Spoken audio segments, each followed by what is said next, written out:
Alright, I'm James. Thank you.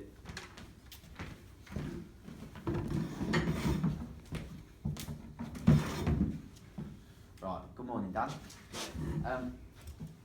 What stands out to me in your CV is that I see you got an A in history in GCSE and a B in both English, literature and language. Do you enjoy those lessons? Yeah, when I was doing them, I really enjoyed them. I found them quite interesting, and obviously when you feel like you're quite good at something, you're going to enjoy it a bit more. I've always found English and writing and reading and stuff quite interesting. Something I've always been fairly good at, so I think that's really helped me. Okay, good. I also see you got a B in maths as well, so a B in English and maths shows you're quite a bright student, and also a B in PE, which obviously is good because it's relevant to your job. Yeah, the B in maths especially is quite a big thing.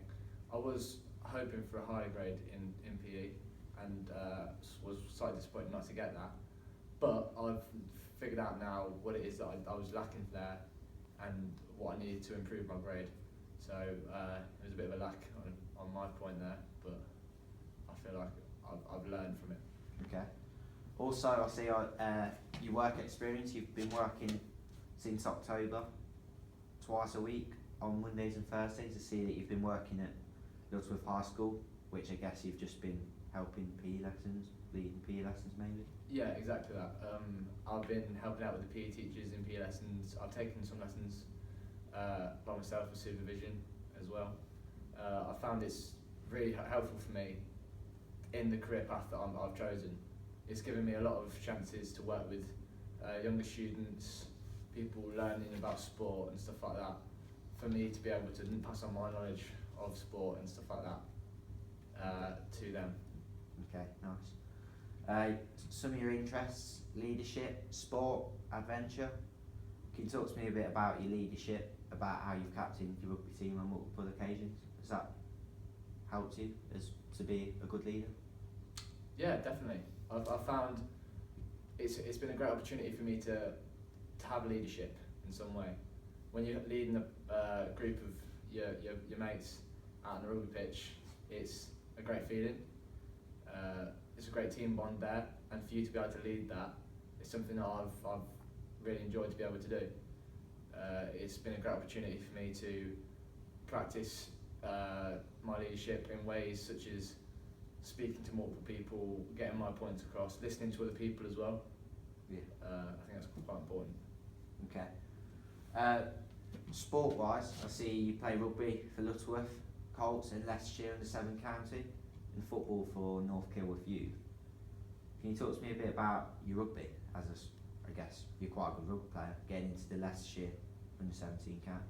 I've played rugby for 13 years, 12, 13 years. It's been a huge part of my life. Played for a long amount of time. I love it, and that's part of the reason, or mostly the reason, I want to be getting into a career in rugby coaching. It's something I've really enjoyed doing, and I look forward to doing it again more in the future. Okay, nice. Now we're going to move on to a few questions about the job and about you, I suppose. So the first question would be, why do you want the job? Well, to start off with, as I said before, rugby has been a large part of my life for a long time now, and I believe coaching's the next step in that. I've always enjoyed playing, but I think coaching is really the next step up. I want to be able to pass on my knowledge from playing the game for so long and having coaching from a high level, as you say, county. I've also played for Tigers Development Players Programme, and there are some great coaches there. So I think what I've learned from them is going to be really helpful for me to coach other people.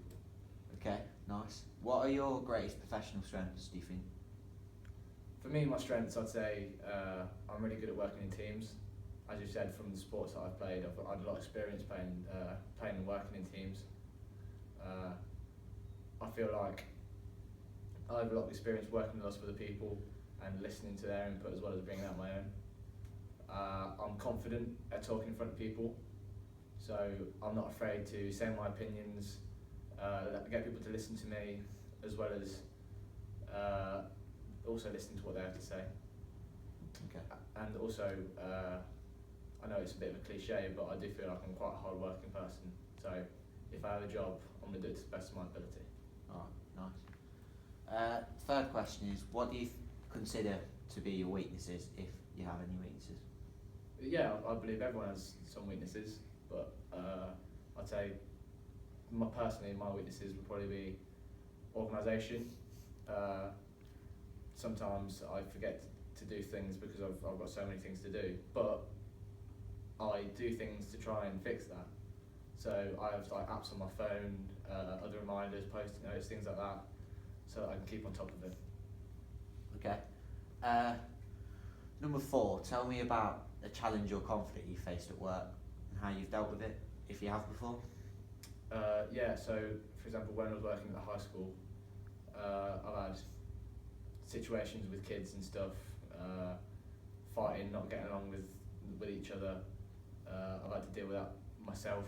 So if there's any problems, obviously you have to separate the kids, have words with each of them. I think that's a really good time where you have to be stern and know what you're talking about.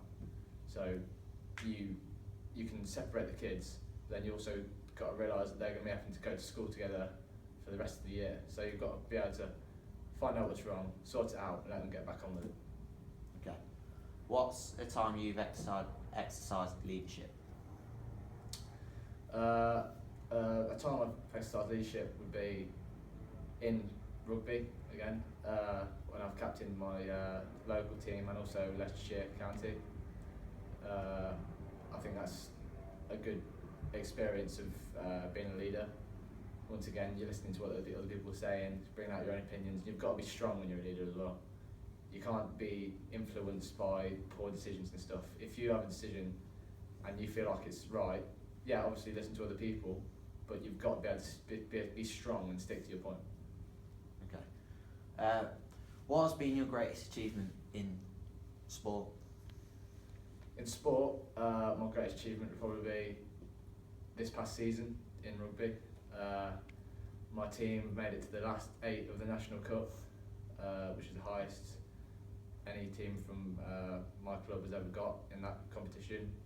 We've also retained the league the second year in a row, undefeated in the league, and made it through to the County Cup final, which is yet to be played, so I don't know obviously how that's going to turn out. But that obviously took quite a lot of work together. It's been a real hard time, you know, working through that and working as a team once again. It's been a real achievement for me. Okay. Describe a situation where you've worked in a team. I mean, I guess that's playing rugby. Playing rugby, playing football. Also, I've been on PGL, where we've went out on a residential trip, and we've had to work as a team in different situations, physical and mental situations, to be able to achieve goals. It's all part of working as a team to be able to achieve what you want to be achieving. So I feel like I've had a lot of experience working in a team. So how would your boss and co-workers describe you, do you think? I'd say confident, hard-working, nice to be around, pleasant. I try to be a nice person when I'm working with other people. I try to have other people influence on me, like how I'd like them to see me the way that I'd like to be seen. So I try my best to outwardly reflect my inner goodness, if you understand me. Yeah. So what interests you about a career in coaching? Well, specifically to rugby. Coaching, I think I've had a lot of experience of good coaches that have influenced me to want to go into that career myself. Inspirations from, like, as I say, from my county coaches and stuff like that, but also my coaches just at my local club. They've all been really pleasant to me, nice guys, and they've really made my experience of rugby much better. And I want to be able to do that for other people. I want to be able to make other people love the sport that I love. in the same way that I do. So I think coaching is the best way to go about that. Okay. And the final question I've got for you is, what do you expect to be doing in 5 years' time? 5 years' time, I would love to be in a high up coaching job, maybe coaching semi-pro to professional rugby. That's my dream, to be up there. I feel like I've got the ability to be doing that, so why not strive for it? I feel like rugby is my life. I want to be doing a career in it, and if rugby coaching is the way to be doing that, then that's what I want to be doing. Okay, nice. And finally, from me, have you got any questions you want to ask? Yeah, I have. I was just wondering as to what you like doing about working in this company, this business. I just feel with coaching young kids, like going up into older ages, I like to see them progress with their sport. For you, obviously, rugby. So yeah, it's just nice to see them progress in the sport that they love. And also, what do you think that this company offers that other companies don't? I think it offers one of the best coaching in the UK. So we have lots of professional footballers, rugby players, not at the best standard, but at a decent standard, that come in, help coach sometimes, and it just really has something, like shows something about the company as we're getting these good talents coming in. Awesome. Thank you, Dan.